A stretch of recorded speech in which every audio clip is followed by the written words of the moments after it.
একদিন আলী মক্কার ঘরে ফজরের নামাজ পড়ে, আয়না দিয়া আপন সুরু দেখে আপনায়।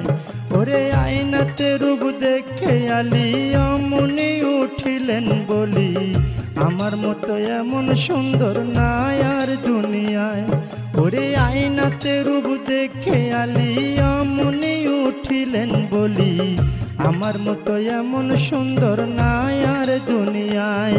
তখন দুই ইমাম দাঁড়ায়া ছিল,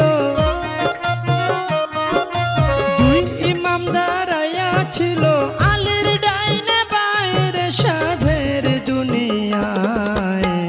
যার যেখানে মরণ লেখা যায়, ভবে যার যেখানে মরণ লেখা যায় রে সাধের দুনিয়ায়, যার যেখানে মরণ লেখা যায়।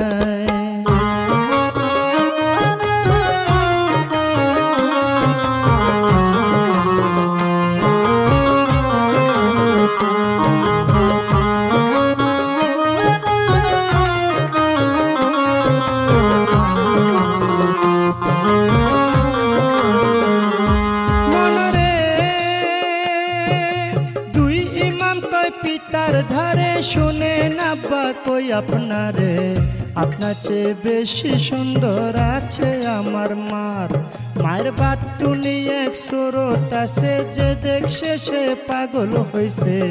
বিনায়া বিনায়া বলছে ইমাম দুইজনায়। ওরে এই কথা শুনিয়া আলী গুসাতে বলিলেন খুলি, দৌড়াইয়া তখন আলী ঘরে চইলা যায়। ওরে গিয়া বলছে জোহরা রে, শোনো জোহরা কই তোমারে। বিনায়া বিনায়া বলছে আলী মরতু যায়। জোহরা তুমি আমার ঘরের স্ত্রী, সকল সুর দেখতে পারি, তবে কেন প্রাণের শরীর দেখাও নাই আমায়। তোমার বাতুনি এক সুরত আছে, দেখাও নাই কেন আমার কাছে। এই কথা বলিলেন যখন আলী মরতু যায়।